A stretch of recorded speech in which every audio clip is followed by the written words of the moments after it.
Some say Ifa goes back 8,000 years ago, but we can't connect the Ifa practice to the Dogon tribe. The Dogon has a god that they worship named Amma. Now let's note that Amma is not a name used by any of the Orishas, but how we connect Ifa to the Dogon is Amma is generally referred to as a mother or maternal figure, both divine and human. Amma could refer to Pacific Orishas who embody the goddess maternal roles, such as Yamoji, mother of all Orishas and the ocean, or Ashun, the goddess of sweet water, love, and fertility. Although the Dogon recognize the creator, God Amma, as the supreme being and addresses prayers and sacrifices to him, the core set beliefs and practices focus on ancestor worship. Now let's dig a little bit deeper.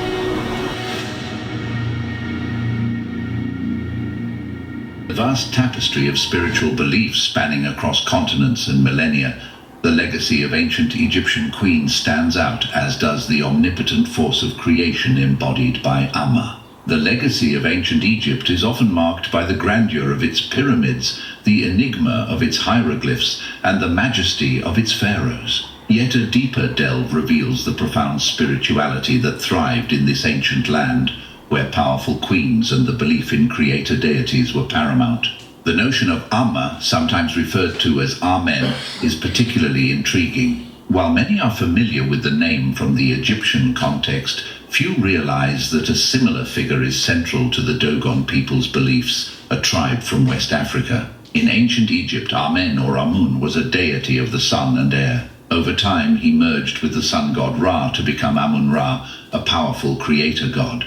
He was deemed as the king of the gods and lord of thrones. His importance cannot be understated. He was a guiding force, providing stability and ensuring the balance of Ma'at or cosmic order. Complementing him were the Egyptian queens, powerful women who held immense political and spiritual influence. Queens like Nefertiti, whose name means "a beautiful woman has come," epitomized divine femininity and strength. Another notable figure, Queen Hatshepsut, became one of the few female pharaohs, showcasing the malleability of gender roles and spiritual significance in this ancient civilization. Moving to West Africa among the Dogon people, Amma is recognized as the supreme creator god. For the Dogon, the universe began as a single egg. Within this egg, Amma undertook the act of creation. He formed the earth, followed by living beings to inhabit it. However, unlike the relatively more abstract nature of the Egyptian Amun, the Dogon's Amma had a direct, tangible link to human affairs. According to Dogon beliefs, Amma attempted to create humans twice. The first attempt was not perfect, leading to the creation of the spiritual ancestors of the Dogon known as the Nomo. These beings are believed to have descended from the sky and provided essential knowledge to the Dogon people. What's fascinating is the shared nomenclature and thematic similarity between the Egyptian and Dogon traditions. Both cultures revered a creator god with a similar name, indicating a potential shared lineage or cultural exchange. Moreover, in both these traditions, there's an intertwining of the divine with the human realm. Egyptian queens were considered godlike, often represented in artwork with symbols of divinity, linking the mortal with the eternal. Similarly, the Dogon's ancestors, the Nomo, bridged the gap between humans and the divine, providing a link to Amma. As we stand at the crossroads of history, looking back at ancient civilizations like the Egyptians and the Dogon, we witness the innate human quest for understanding our origins. These stories of creator gods and powerful queens are more than just myths. They are a testament to our collective consciousness, our shared yearning to connect with the divine. There's immense power in recognizing and embracing this shared history. It tells us that irrespective of our geographical locations or cultural backgrounds, at our core, we all seek answers to the same fundamental questions about creation, purpose, and the divine. In understanding our past, the spiritual beliefs of ancient civilizations, and the wisdom they have left behind, is akin to discovering a hidden part of our own self. It's a reminder that within each of us lies the legacy of queens, kings, and creator gods. A legacy that speaks of strength, resilience, and an unyielding connection to the universe. In conclusion, let us remember that by seeking knowledge of the past, we not only understand our history better, but also find keys to our own inner universe. The tales of Amma and ancient queens invite us to delve deeper into our souls, urging us to rediscover the divine spark that has been with humanity since the dawn of time. Is there a whisper beneath the noise of the world? A current of knowing that flows just beyond our everyday senses? Have you ever glimpsed a truth that seemed to shimmer from a place deeper than thought? A resonance that calls to the very core of your being? Welcome back to The Sacred Blueprint. We journey again into the luminous heart of African spiritual traditions, seeking the echoes of universal archetypes, those sacred patterns that illuminate the vast spectrum of human consciousness and our connection to the cosmos. This episode, we attune ourselves to the frequency of the visionary. The visionary, the seer, the dreamer, the one who navigates the liminal spaces between worlds. Imagine an inner eye capable of perceiving the subtle architectures of reality, the invisible threads that weave together destiny and choice. This is the archetype that dares to draw back the curtains on the mundane, to commune with the luminous. Across the immense and varied spiritual terrain of Africa, the visionary has always been the conduit for sacred intelligence. These are the traditions, the initiates, the very practices designed to pierce the veil, to summon forth guidance from the wellspring of the divine, to translate the silent language of the cosmos into clarity, foresight, and profound moral understanding. For millennia, the human spirit has yearned for this communion, this taste of gnosis. How do we decipher the enigmatic script of our lives? Where do the pathways to true purpose lie hidden? How do we align our fleeting existence with the eternal and the true? Today, our quest will lead us into extraordinary realms of perception. We will witness the soul flight of the sand trance dancers as they touch the fabric of collective consciousness. We will decode the intricate cosmic deciphers of Yoruba Ifa. We will feel the pulse of prophecy in the sacred verses of Somali poets and gaze into the star-woven sagas of the Dogon. Each tradition a unique portal, each insight a spark from the divine fire. So, how do we learn to truly see? What ancient keys can unlock the visionary potential that slumbers within each of us? And how is the sacred site meant to transform not only our understanding, but our very way of being in the world? Let us venture forth. This is Shingai, welcoming you to the House of Horrors.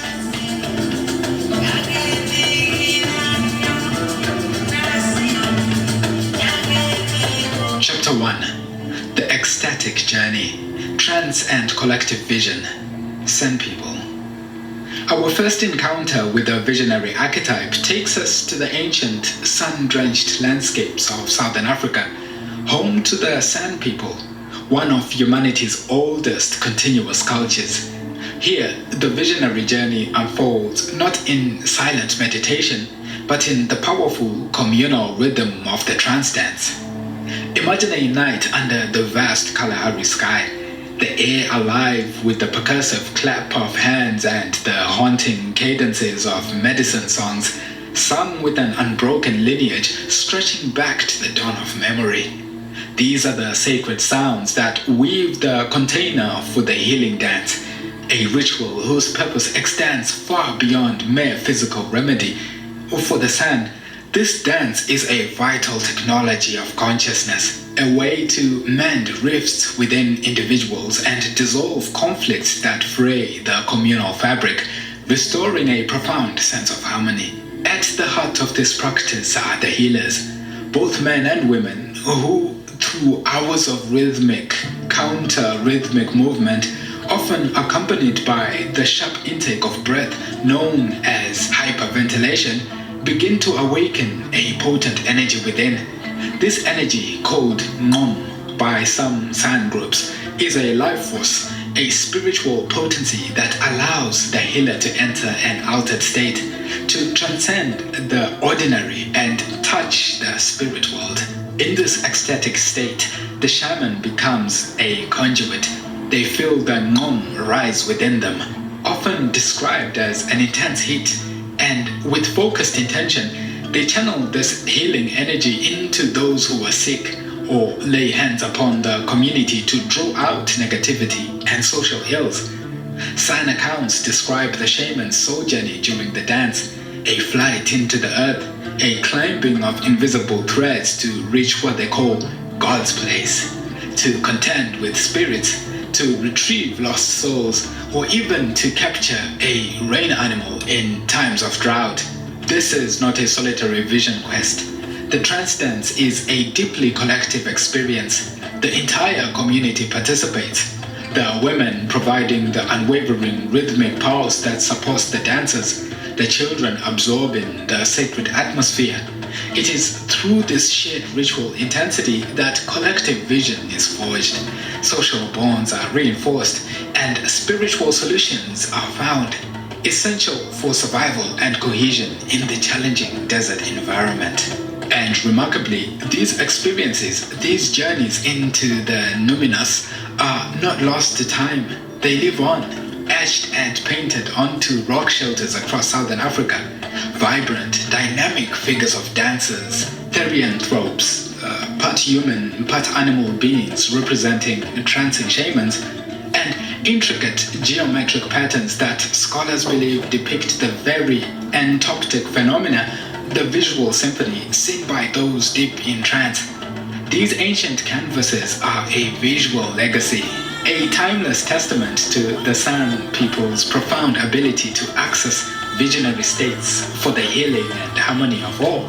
While the San connect with the spirit world through the embodied ecstasy of the dance, how do other traditions seek to map the unseen and decode the intricate patterns of destiny and cosmic order? Our journey now takes us to West Africa to explore a system of profound intellectual and spiritual depth.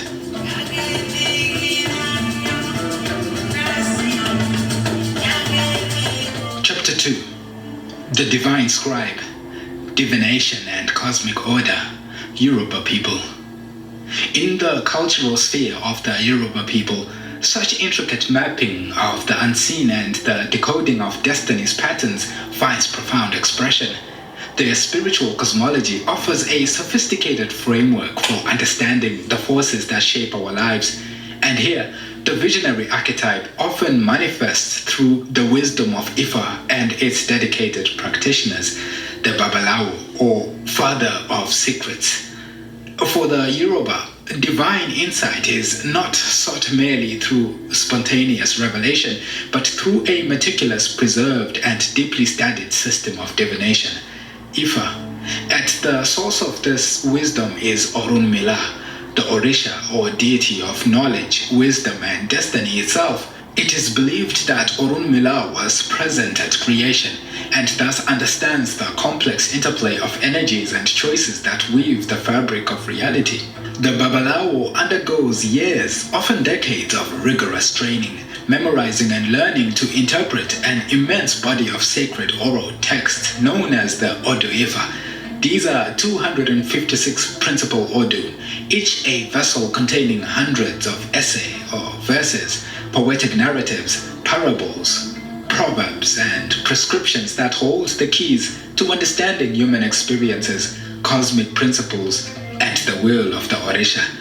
When an individual or the community faces a crucial decision, seekers seek clarity on a troubling matter, or wishes to understand their path, they consult the Babalawo.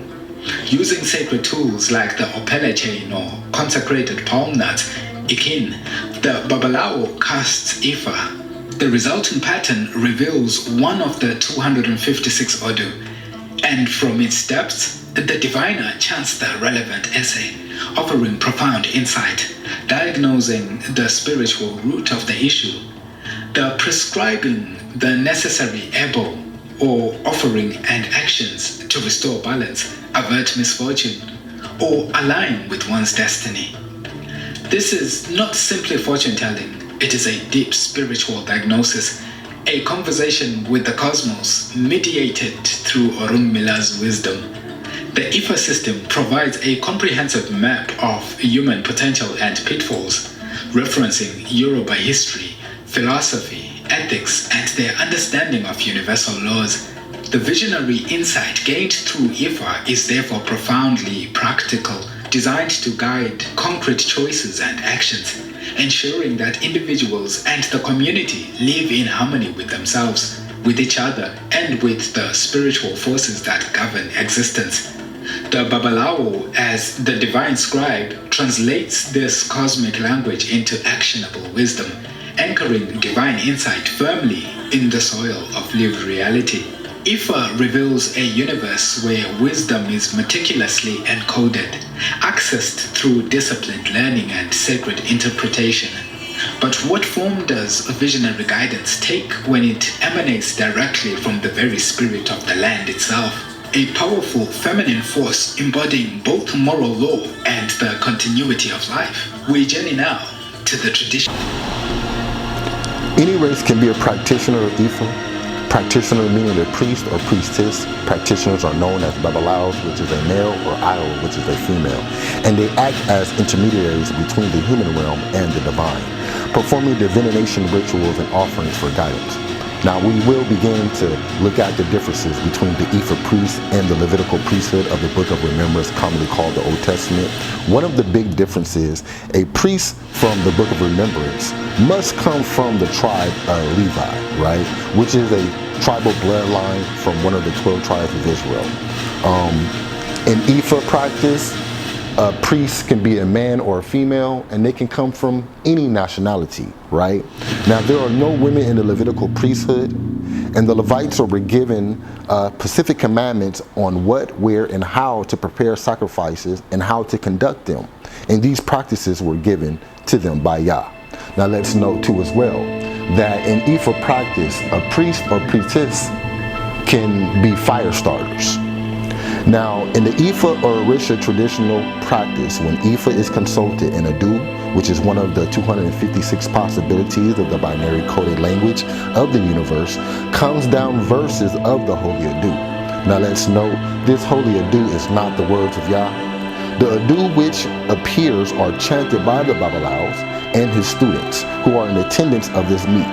Adu is a live energy, and before it can come down or appear, the Babalao will invoke it through his oracle, which is preyed upon by the person seeking consultation in the case of the Opeli or the Aiken. Now, what's being used are seeds. These seeds are held in the hands of the Babalao, which he prays invoking Ifa, and when the oracle opens up, the Holy Adu appears with the Babalao. Now, he will mark in a series of strokes resulting in 8 strokes, having been marked from right to left. The Adu is interpreted through a range of Ifa stories, proverbs belonging to a particular Adu, and the Babalao, after he has established the orientation of the Adu, whether it came with Iri, positive, or Abi, negative, Iri, right, for the client. He, she now have to ask through said oracle what is the sacrifice needed to bring about balance, harmony to this person's life. Now we understand and know that this is not the practice of the Levitical priesthood, and we will further get into that now.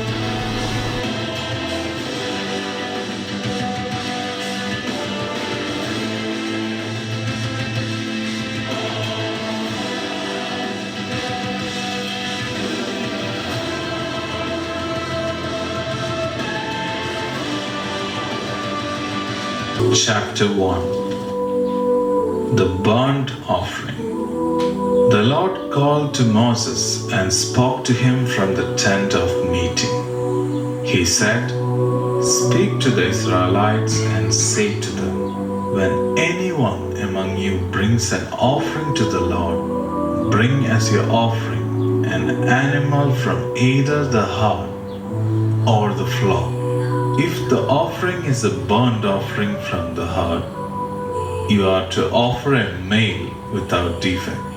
You must present it at the entrance to the tent of meeting, so that it will be acceptable to the Lord. You are to lay your hand on the head of the burnt offering, and it will be accepted on your behalf to make atonement for you. You are to slaughter the young bull before the Lord, and then Aaron's sons, the priest, shall bring the blood and splash it against the sides of the altar at the entrance to the tent of meeting. You are to skin the burnt offering and cut it into pieces. The sons of Aaron the priest are to put fire on the altar and arrange wood on the fire. Then Aaron's sons, the priest, shall arrange the pieces, including the head and the fat, on the wood that is burning on the altar. You are to wash the internal organs and the legs with water, and the priest is to burn all of it on the altar. It is a burnt offering, a food offering, an aroma pleasing to the Lord.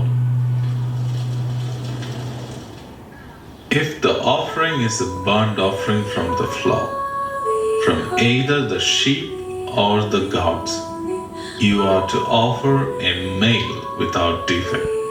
You are to slaughter it at the north side of the altar before the Lord, and Aaron's sons, the priests, shall splash its blood against the sides of the altar. You are to cut it into pieces. The priest shall arrange them, including the head and the fat, on the wood that is burning on the altar. You are to wash the internal organs and the legs with water, and the priest is to bring all of them and burn them on the altar.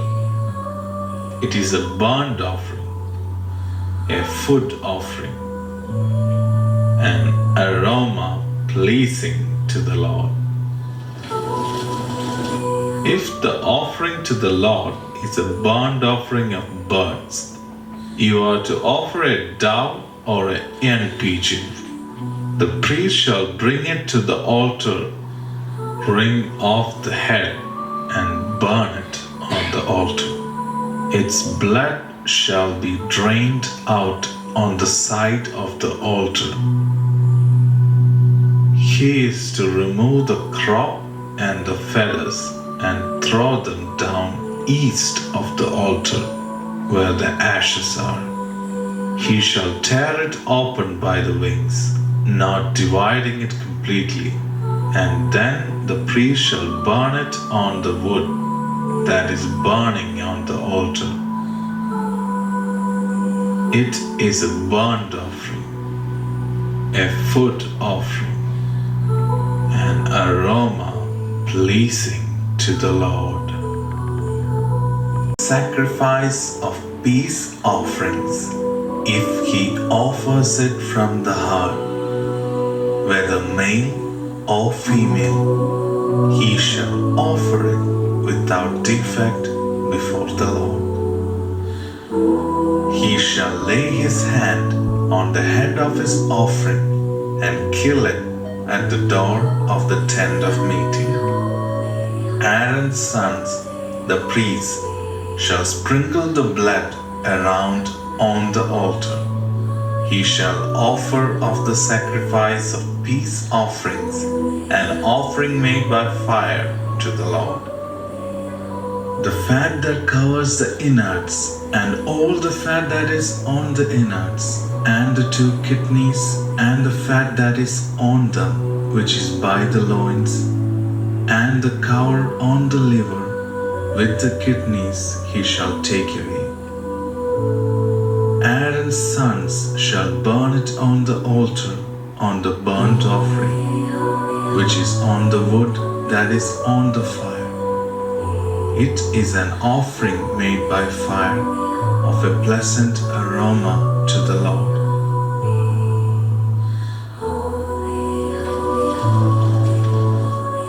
If his offering for a sacrifice of peace offerings to the Lord is from the flock, either male or female, he shall offer it without defect. If he offers a lamb for his offering, then he shall offer it before the Lord, and he shall lay his hand on the head of his offering and kill it before the tent of meeting. Aaron's sons shall sprinkle its blood around on the altar. He shall offer it from the sacrifice of peace offerings, an offering made by fire to the Lord.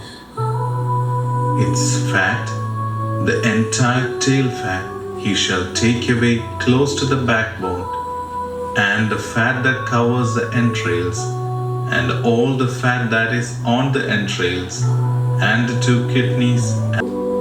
The Lord spoke to Moses, saying, Speak to Aaron and to his sons, and to all the children of Israel, and say to them, This is the thing which the Lord has commanded. Whatever man there is of the house of Israel who kills a bull, or lamb, or goat in the camp, or who kills it outside the camp, and hasn't brought it to the door of the tent of meeting to offer it as an offering to the Lord before the Lord's tabernacle, blood shall be imputed to that man. He has shed blood. That man shall be cut off from amongst his people.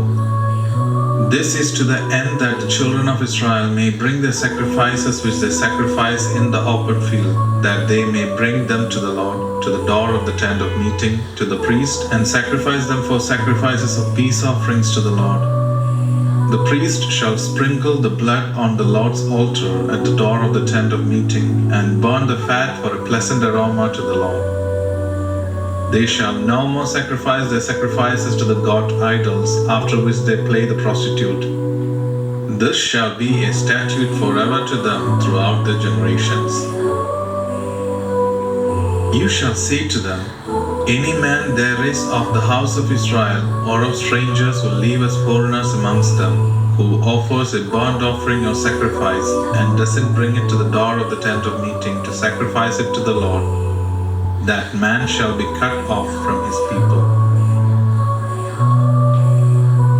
Any man of the house of Israel, or of the strangers who live as foreigners amongst them, who eats any kind of blood, I will set my face against that soul who eats blood, and will cut him off from amongst his people.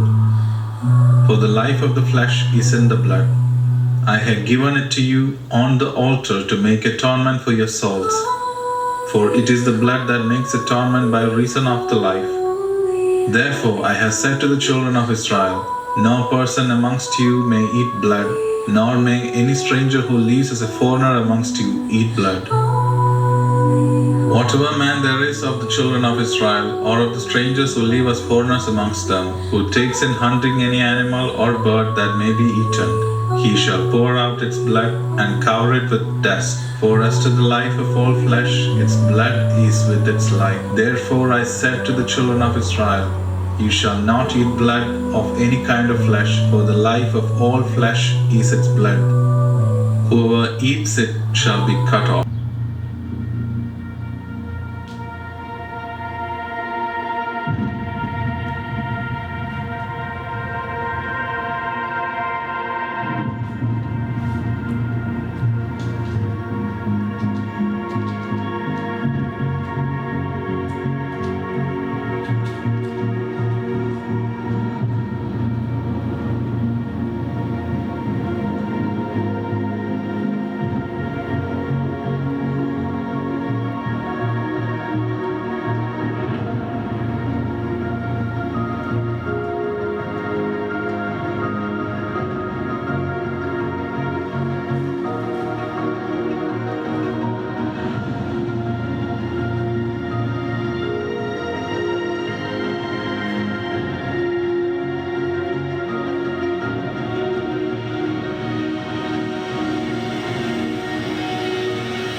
Ready for one of the wildest videos yet? Let's go. Welcome to the Republic of Benin in West Africa. Ready for one of the wildest videos yet? Let's go. Welcome to the Republic of Benin in West Africa. This part of Africa is known as the Slave Coast because between the 16th and 18th century, 15 million Africans were forcibly removed and transported to the Americas to work on sugar, cotton, and tobacco plantations. Ouida, the capital of voodoo itself, had the biggest slave port, and from there, this African religion traveled with them. Voodoo, though, isn't really just about black magic like you see in Hollywood, but it's a vibrant, pulsing belief system that hums with drums and chanting. It's a worldview and a language that connects the living with the dead, the natural with the divine. It's a spiritual framework, and it's woven into every aspect of life, guiding agriculture and politics. On Fearless and Far, we bring light into the dark corners. We tread where others dare to look, to find our own conclusions, to learn from the source, to grow as humans on this planet. After all, we are all one, and often the strangest things have the deepest lessons. Let's jump into this often misunderstood world of voodoo. Welcome to Benin. This is banned by France, and West Africans today would say that they are Christian. But there's an estimated 30 million voodoo believers in West Africa, so it's still well and alive today. And you can find it if you look in the cracks. Shrines are scattered throughout the villages, some big ones and some small ones. There are dozens of voodoo gods with dozens of names. Some we heard locals speak of here are Zapata, the god of earth and curses; Dans, the snake god of air and love; Hevioso, god of thunder and fire; Tohoso, god of water and direction; and Ogun, the god of iron and war. And his shrine is exactly where we're headed next. There is the shrine to the voodoo god of war and metal, Ogu. And before I show you for real, I want to play a little game. Picture a voodoo shrine in your head. Maybe we've seen voodoo temples already, but what does a voodoo shrine look like, where they actually make the sacrifices and give the offerings to the gods? Because I guarantee you it is nothing like I pictured, and probably nothing like you pictured first. Go ahead and paint that as I walk over. What does a voodoo shrine look like? Are you ready? Looks like this. So what is this? Is a great question. Let's go through it piece by piece. So here it's orange, right? The orange is palm oil. And palm oil is put there because palm oil in general, raises on water. So you stay on the surface, you stay above your enemies, because this is a shrine for the god of war. Oil rises to the surface. Also, you can see feathers and also bloodstains on the white cloth. That's from sacrifice of mostly chickens. Sometimes other animals are sacrificed, but generally it's chickens. Also, it looks very cakey and like wax, and while that's part of the oil, as well as for the corn flour they use as well. There's the white cloths and the ropes, and that is for sealing in the prayer you made, the offering you made, because you don't want everyone knowing your business. So you'll come here, you'll offer a prayer, and then you'll keep the secret, they say, by covering it with cloth or wrapping a rope around it so no one can come and see what you've done. This pile of clothes in the back might look like trash. It is not. It is a very ominous pile of offerings. So since Ogu is the god of war and steel, if you're working with metal, you're working on the field, you're driving a car, that's all metal. If you suffer an accident in work or when you're driving, and often these can be fatal accidents, the clothing of the person who was hurt is brought here and offered behind the shrine. So even if someone was fatally killed or just injured, their clothing would still be put here to be sacrificed and given to Ogu. Hopefully they would have a good afterlife or simply recover. But 100% sure there is clothing from dead bodies there. That's for sure. So yeah, this is really my first introduction to a voodoo shrine. It's hundreds of years old. No one knows how old it was, but when it began, it was simply a small pile on the ground. Now it's 7 feet tall and probably 5 feet wide. It is a massive thing that no one in the village knows the age of because it's been around before. It's now currently doing some singing. shortly when people will join and the ritual will continue.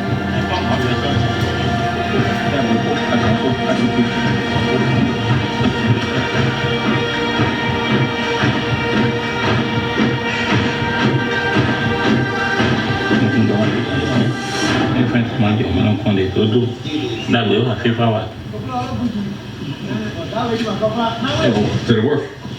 It worked. Great.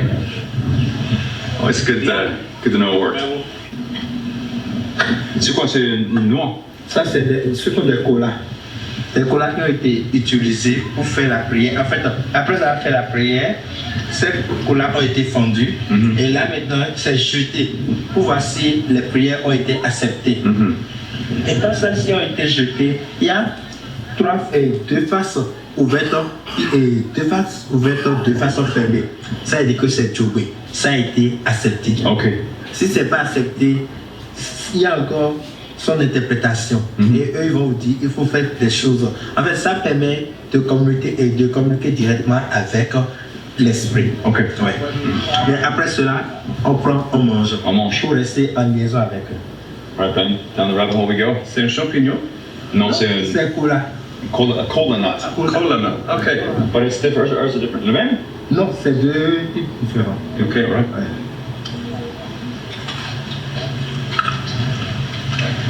Là, vous êtes resté en liaison avec eux. Et vous voyez, ils ont utilisé Delicious.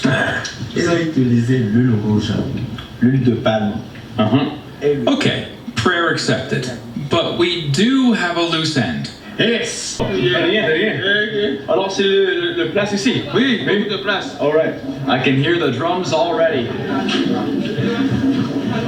Listen, we try to know what's going to happen. Try to ask a lot of questions, try to plan things out. Generally, we only get so many answers. And now we're just gonna roll with it. Bonjour, first, we need to be initiated. Okay. Looks like this is water or alcohol? Is it water? Okay. Can never really tell. Water first? So, water first. It smells like fish, so maybe don't drink so much. So, yeah, it's like, It really does. nothing more. Let's hope it's not. Let's hope it's not from the river. I think it is.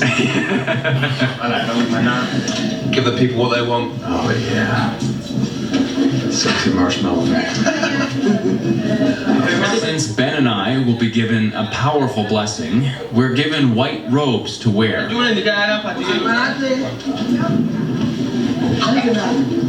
Looks like our aphrodisiac potion. Let's cheers to See where this goes. holy moly! Go. Another mark of a true traveler, drinking strange liquor without asking what's in it. Okay. Right. Okay. So, yeah, you can have it like one show. That will be good. He told me to take it all though. Yeah, but you can take two smaller. Okay. We do only one. Oh, yeah, sorry, yeah.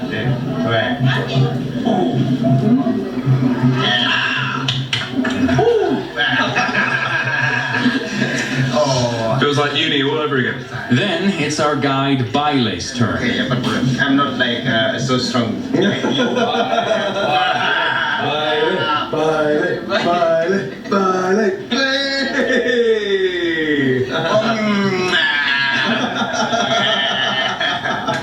I did not think today would start with shots. It's still the morning. See, I'm having like, you see, oh shit.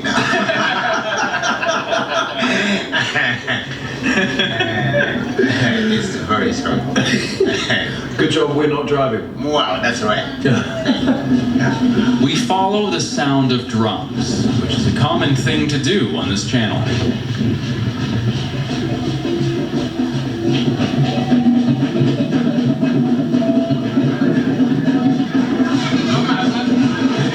Barna's there, as well as some other disciples. They explain that we need to be purified before we can enter.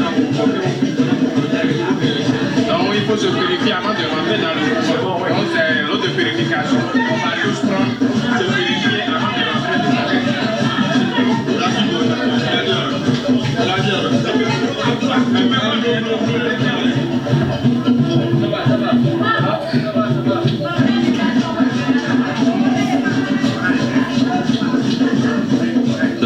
red is Songo, the most powerful voodoo priest in the area. He will be leading the ceremony. We arrive, and the whole town has already gathered to welcome us. We're led around back by one of the elders to see something.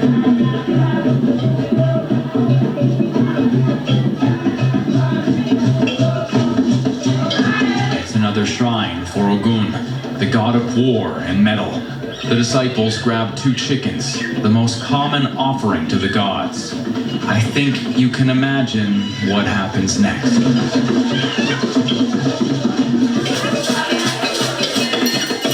Then they unveil the skulls of their ancestors, the ultimate fetish, filled with ancient power. We're in the thick of it right now. The second we arrived has already begun. He's putting what I believe is ashes on human skulls. They're the skulls of today's ceremony is for the ancestors. Songo raises the first sacrifice to the sky and calls upon the ancestral spirits.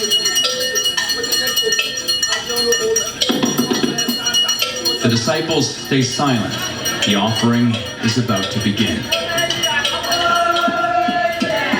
Then I learn it's not ash on the skulls, it's gunpowder.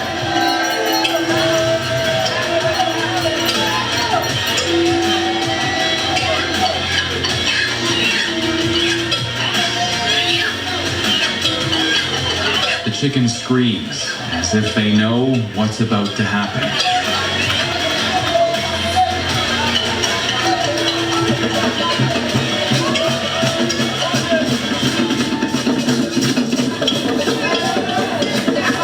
This is a large blessing for the whole community. It's not just chickens being offered today.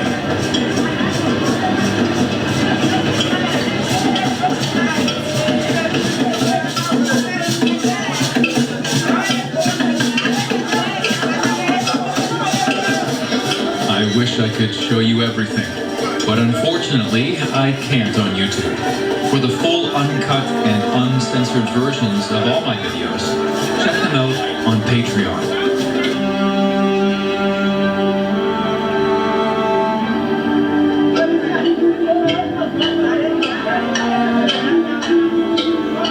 We're so deep right now. Songo takes the offering in his hands and places it on himself and onto us.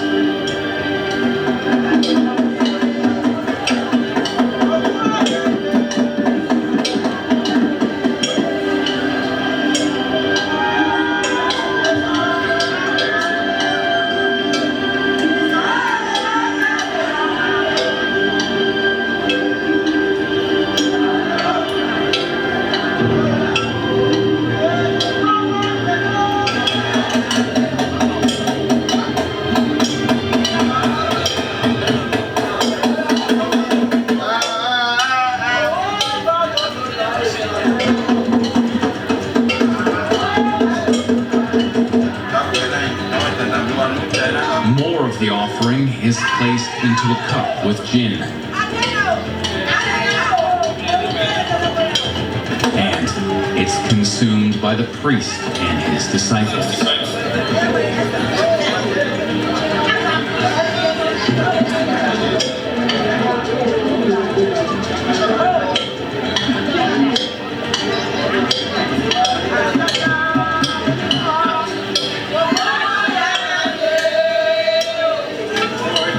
Then to us.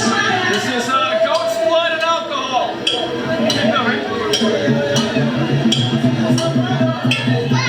You gotta try that. Yeah, you can taste the blood.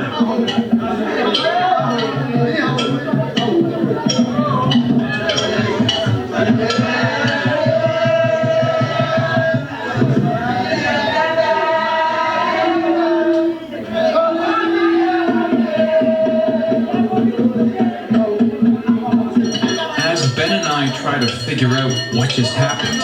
2 disciples lead the chicken back to the shrine, and thoughts come to race through my head. Feathers, bones, blood. This is a rare experience few have ever witnessed. Who am I to slam the hammer of judgment?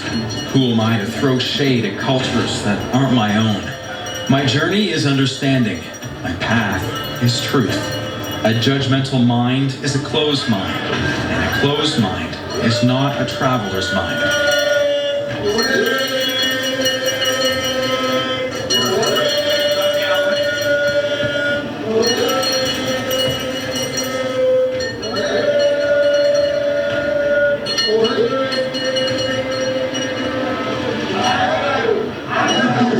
Next, as is so common in these rituals around the world, we celebrate.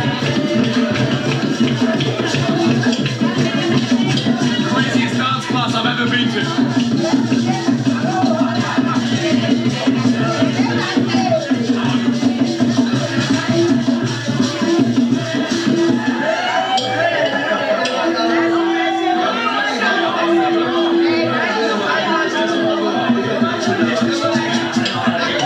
That's only halfway. We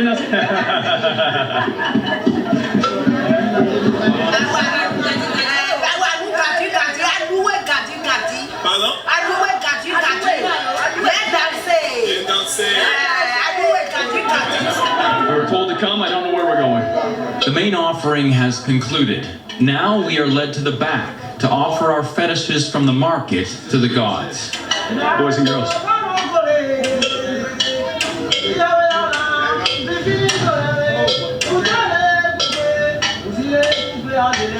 The second offering begins, and it reminds me, a traveler's mind yearns for both sides of the story, knowing the answers are always complicated, that nothing is black or white.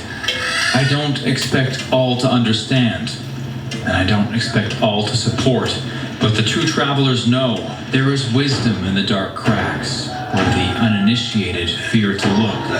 Bigotry is the poison in our world today, the inability to see it any other way than our own.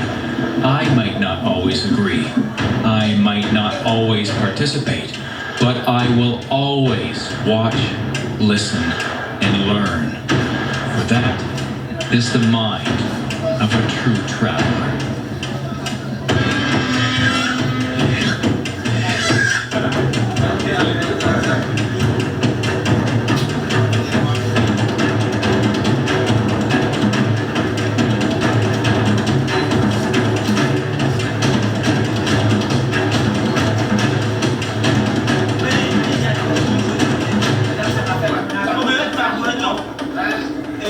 Phew, we made it through. And now, shots.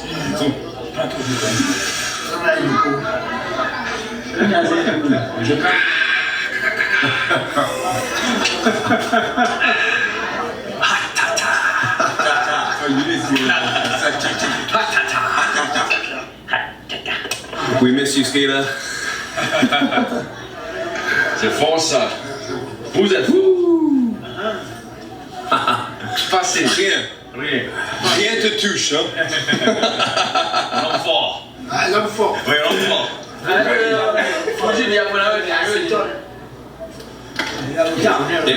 À Bénin?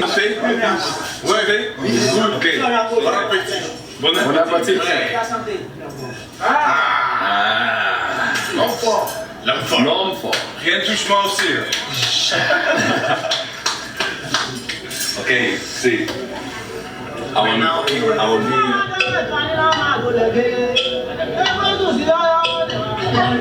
After giving the fetishes, Ben and I return to the site of the offering to receive our final blessing. Remember, this is a shrine for Ogun, the god of war and metal. Since many jobs revolve around metal, he is also the god of success in your career. Ben and I receive a blessing for success as we sit silently in front of the priest.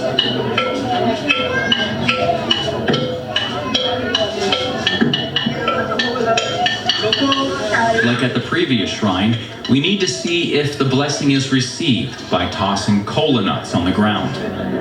The blessing is accepted by the gods. The voodoo ritual and the blessing are over. Okay, we've been invited back for if we ever need to do another prayer or another ritual. We are welcome back for a second round. He said tomorrow, next week, next year. We know we can come back. Good to have friends in faraway places, right? A wild ride in a wild country. While graphic, you can't deny the world is a fascinating place.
priest that we must give today, along with a bottle of gin. This is it, and maybe ask some questions, do some filming. It's going to be an interesting day. Follow me. So I've arrived with Ben at the Voodoo Priest house. Our guides have not been here before, so we really didn't know what to expect. All we were told was to bring gin and a chicken. Ben's got the chicken, I've got the gin. Here we go. So right now we've arrived at the priest house. Here are the effigies that are normally seen that represents those people who have fought.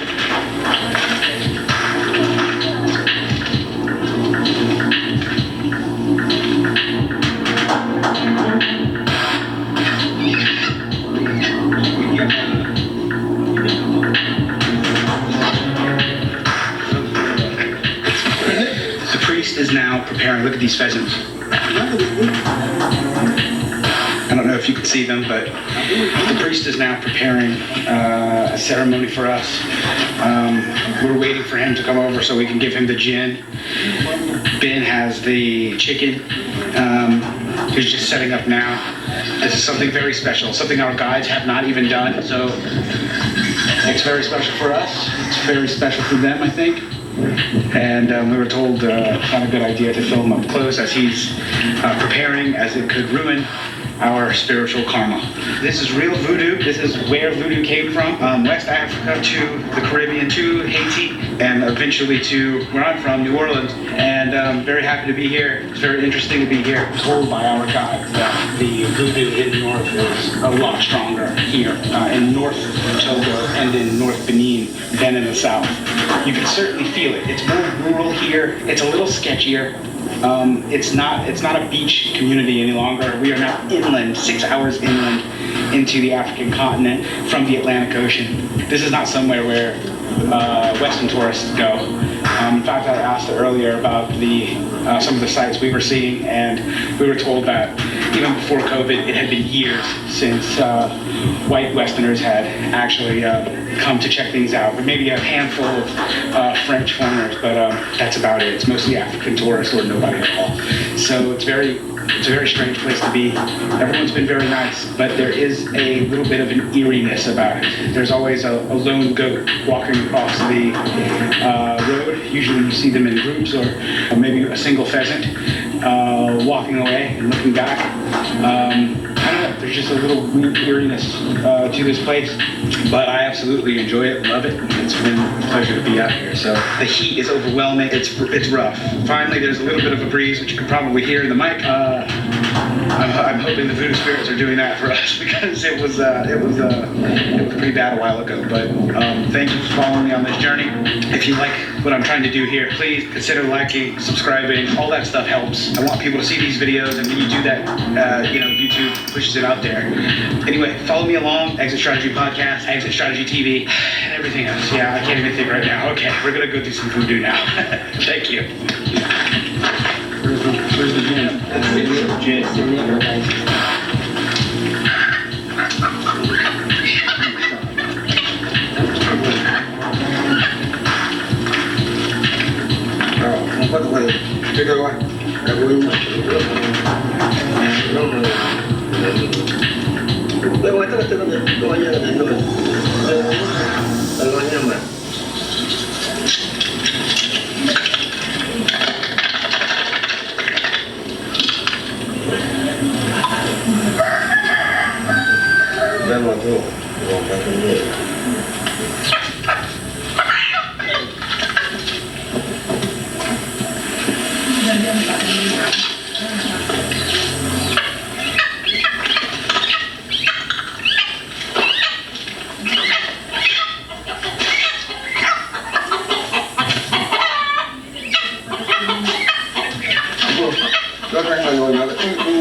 c'est le point bien.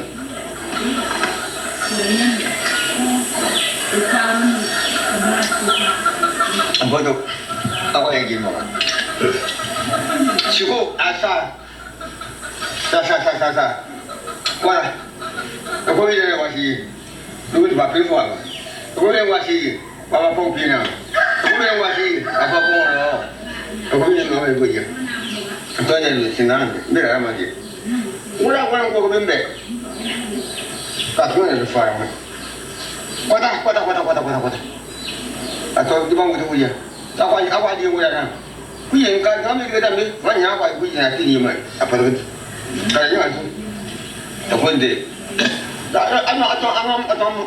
Anak bapa. Bapa forma family. Faham? Macam kuya.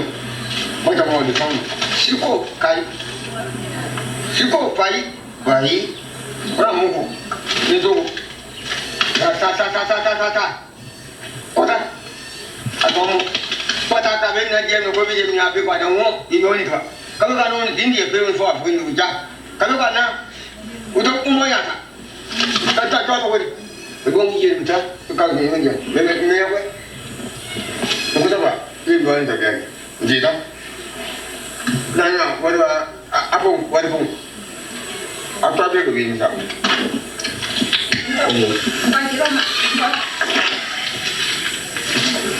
Ayo kanya apa ibu bapa? Sudah, kita cukup nombor ini. Buat ni.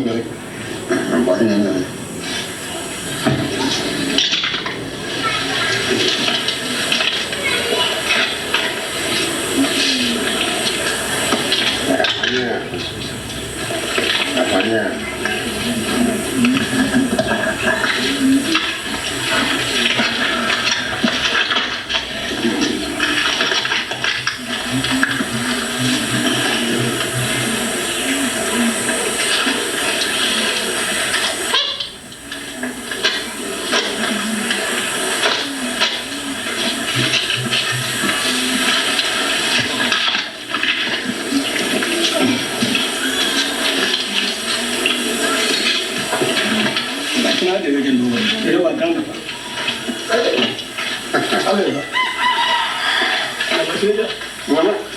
Ayah tengok, nyai tu, kamu tu gaji.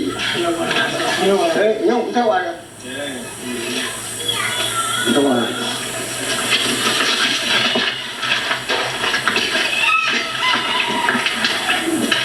Nah, kau dah ada buat.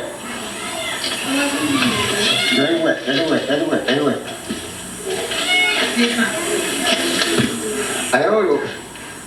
siapa ni tu? Ibu, berapa ni tu? Aku sebuah ni. Usai surprise. Ayo, boleh ni. Ada. Abina, anak.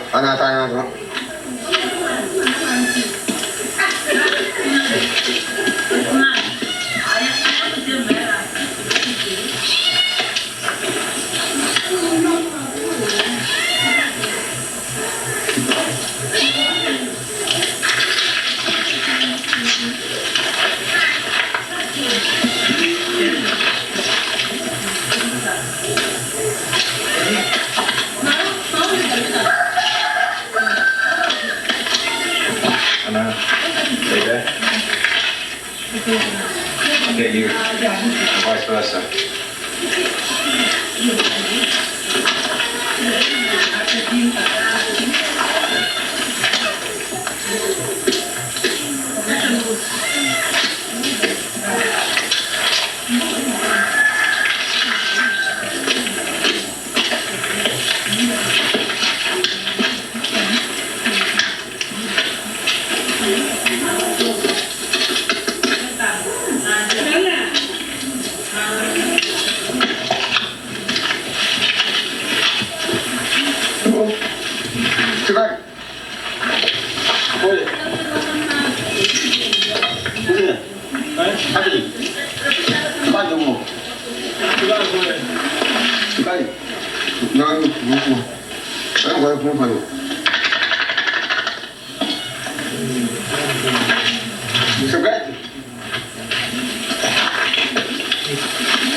Cigarettes here. Oh, you lost a cigarette. What's a cigarette? It's a cigarette. Where are the cigarettes? In my bag. Let me just put this down and go get them.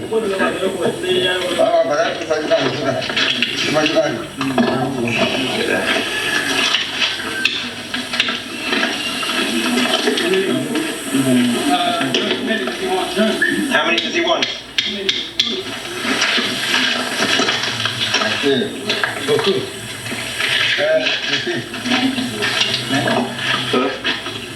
I don't have a light.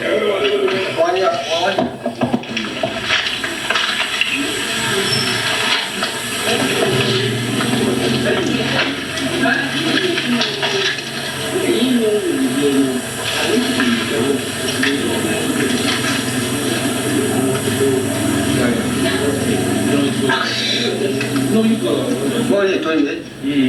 Dia tuan ni. Orang nak buat lembu mah. Tuan awak dia tuan.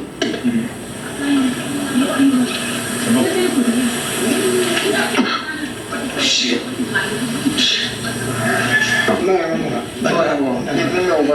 Yo biar biar ni afur lagi.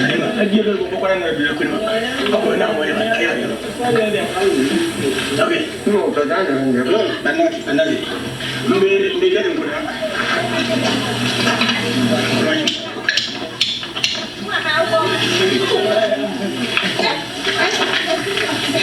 Tak enak kalau.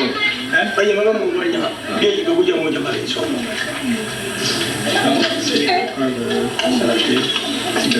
Terkait dengan demand.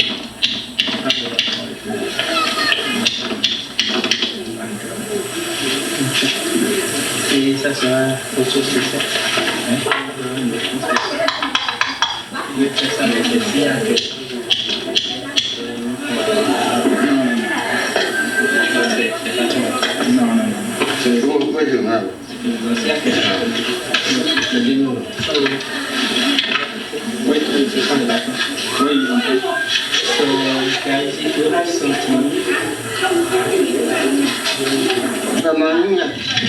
Wow, ini itu mau apa ini? Awan nawa mobil yang mau bertanya, datang. Sekarang dia mungkin dia. Kamu mungkin bukan pesan membeli, dua kali bukan itu. Ini pergi apa main? Savoir notre propre direct qu'il n'y aura pas de blocage en cours de route, il ne doit pas avoir de difficultés ou de ces activités, tout ça, que ça au bord direct, il n'y aura pas de blocage. Direct, c'est-à-dire au cours de tu kau yang bersama. Kau ni, kau mau apa nak kau kan kau ni, memang. Saya punya lah. Saya ini kau ni. Mereka tu, dia pada asma dia lah. Saya kau mensu, peraturan yang menangkat. Anak kau tu anak tu. Bon. Oui, nanti bulan. Normalement, on devait tourner pour là, mais on n'a pas su. C'est pas grave. Quelqu'un avait tenu pour là. Oh, j'ai oublié de vous parler de ça. Donc, quelqu'un était venu dans ma tête, ça qui est réservé. Ça, il est en train d'utiliser. Il n'y a pas de souci, c'est bon. Okay. So we should normally come with the collar knots. Okay. But he forgot to let us know about normally, traditionally, so the first way of bringing the gin, you bring the kola nut as well. The kola nut, yes, he's just telling you that next time you should. But, yeah.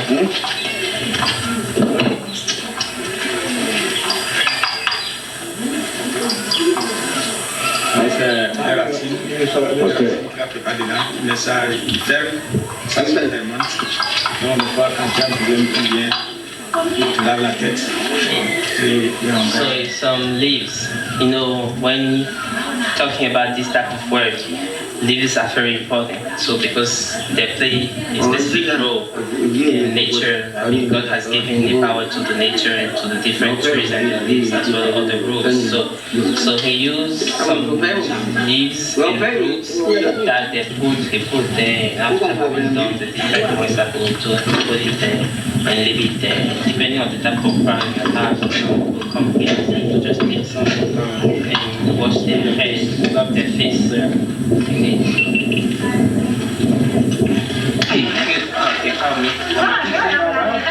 Okay, come behind me.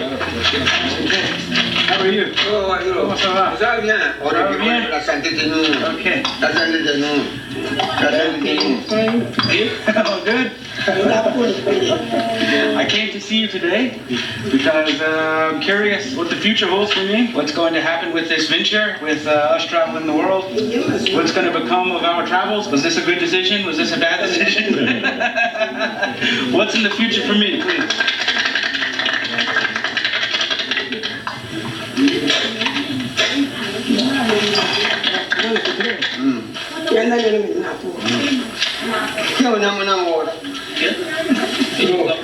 Come behind me. Behind me. The conclusion. It is no accident that the Yoruba culture influence spread across the Atlantic to the Americas. European slave hunters violently captured and marched untold millions of Israelites to their demise on crowded slave ships bound for the Americas. Slave wars were launched by the Kingdom of Dahomey against some of the Yoruba. Consistently, wars amongst the Yoruba kingdom made many Israelite captives available for transportation to the Americas. Captured Israelites were sent to Britain, France, Spanish, and the Portuguese colonies in the New World. These Ifa practices that we witnessed was the very reason we as a people went into captivity. And let's note, voodoo, which is hoodoo, was being practiced while we were going into captivity. So it's clear these gods, the Ifa, and their ritual practices could not save us then nor now. Peace and Yah bless. Yah only.